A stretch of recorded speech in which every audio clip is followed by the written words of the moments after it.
Good day everyone. In this tutorial, we're gonna talk about arrays. So what are they exactly? Well, basically, arrays give us a way to create multiple different values inside in just a single variable.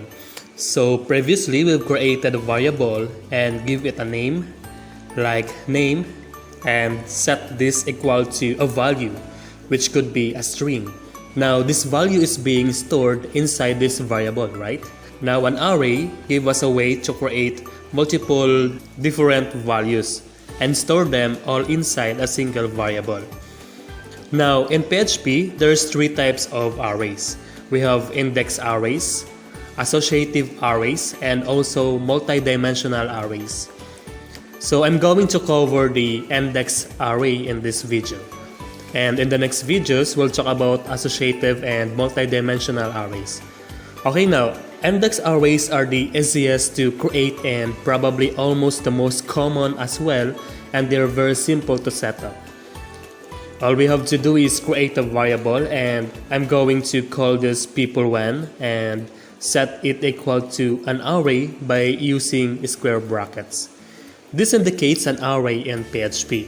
So now, what we have to do is place our values inside these square brackets.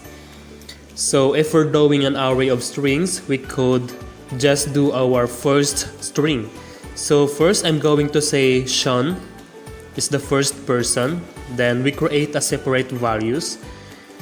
The second string could be Crystal. And the third string could be Ryu. Okay, so now we have an array here which stored three different strings all inside of this one variable. Now, let's say we wanted to access one of these different values inside this array. So how do we do that? Well, we can do that using the index, and that's why these are called index arrays. So like when we talk about strings, if we stored a string like name, like so, and then we wanted to find, let's say this letter, we'll say name and the square brackets 1, because the first one, remember, it is in a 0 position, then this is 1, so that would find us the h. And now we will do a similar thing inside arrays. So instead of this be a string, so this is just now an array, and this is position 0, this is position 1, this is 2, and so forth.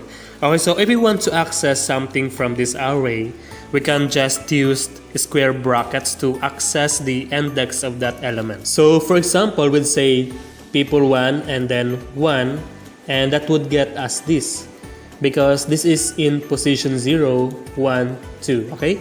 So that's why these are called index arrays, because we use the index right here to access them. They all have a specific index associated with them from 0, 1, 2, 3, and etc. So let's just echo this to the browser and see if this works. Save that and come over here. I'm going to refresh this and we can see Crystal. Okay, so that works. So let's now create another index array called people2. So people2 is going to be equal to square brackets again.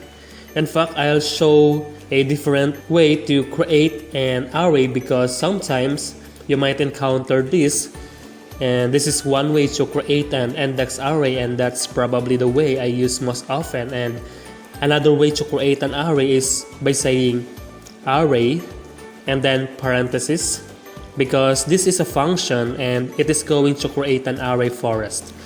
Now inside, we place different values. So I could have an array with Ken and then a comma, and then the second person will be Chun-Li. So this here is an alternative way to create an array.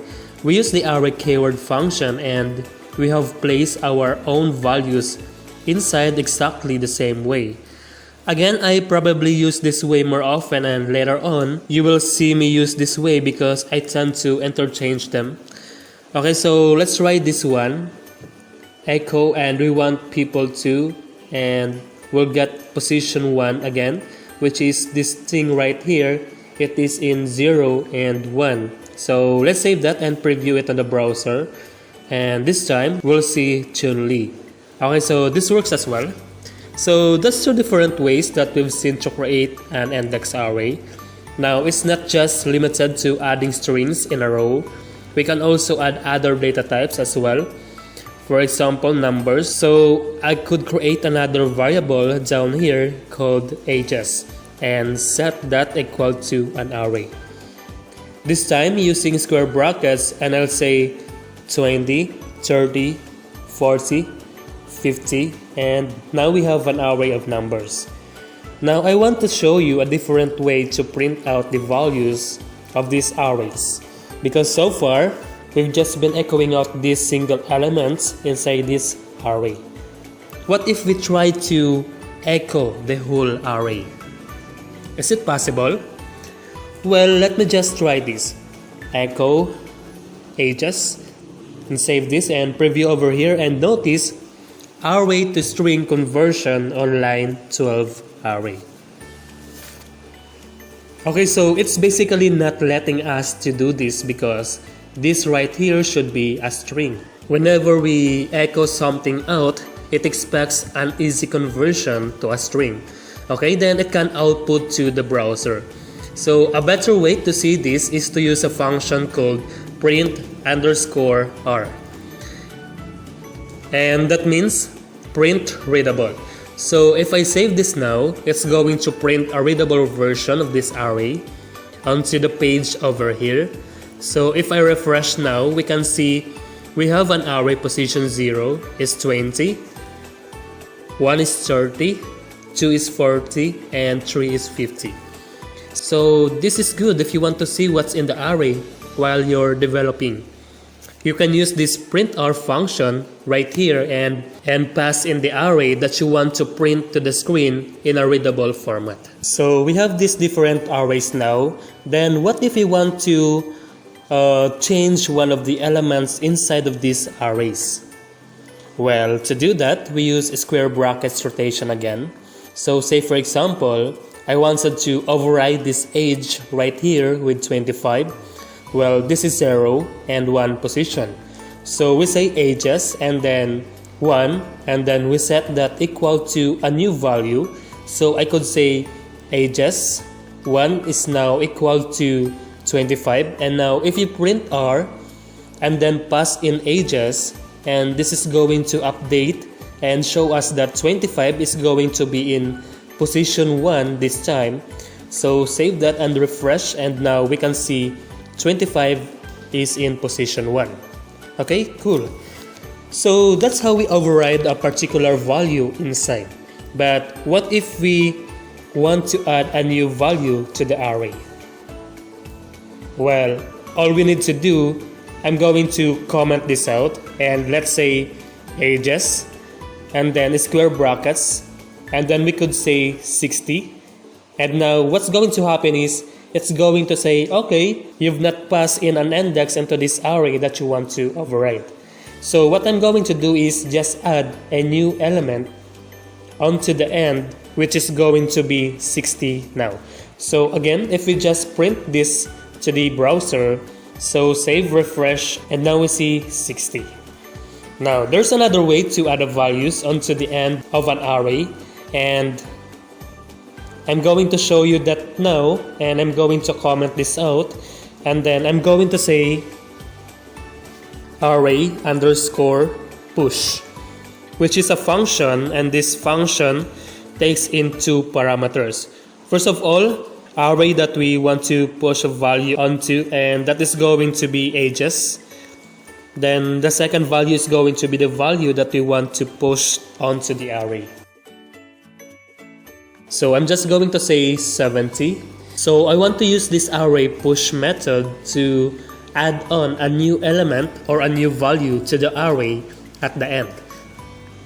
This is the array I want to add something to, and this is the value I want to add. So if I save this, refresh over here, then we don't see anything because we've not printed it out. Okay, so sorry for that. So let's make sure we do that. Save it and refresh. Now we see this value added onto the end as well. So that's the two different ways we can add extra values onto an array. Now I want to show you one more thing when it comes to index arrays, and that is going to be how to count the different elements inside it. So say I want to know the length of this thing right here, or the length of this thing. Then we use a method called count. So I'm gonna echo the result of this to the browser. So echo count, and then we're going to pass in the age or the ages array, and this should be now 1, 2, 3, 4, 5, 6, because we added these two. Okay, so we should see 6 in the browser. Refresh and we see 6. So that's how we count arrays and add new items onto the arrays, override them and create them. And this is all one type of array, which is index arrays, meaning we use the index of the element to access them or override them, and etc. Okay, so that's the first type of array. And also I forgot, you can merge two arrays together. So say for example we have this array right here, we have this array as well, the both people, and we want to merge them together. So we take these values and we place them onto here into one gigantic array. Well, we can use a PHP method or function rather to do that. First of all, let's create a third variable called people3, and that is going to store the results of this function and the function name in array underscore merge. Then this takes two arguments. The first argument is going to be the first array we want to merge, which is people1, and the second argument is the second array we want to merge with it, which is people2. So now if we print r and people3, we should see that merge array. So save that and let's see it on the browser. And now we can see the merge array right there with every name in it. Okay, cool. So that's the index arrays, and that will be the end of our tutorial today. So in the next video, we're going to discuss the associative arrays and multidimensional arrays. So see you in the next video.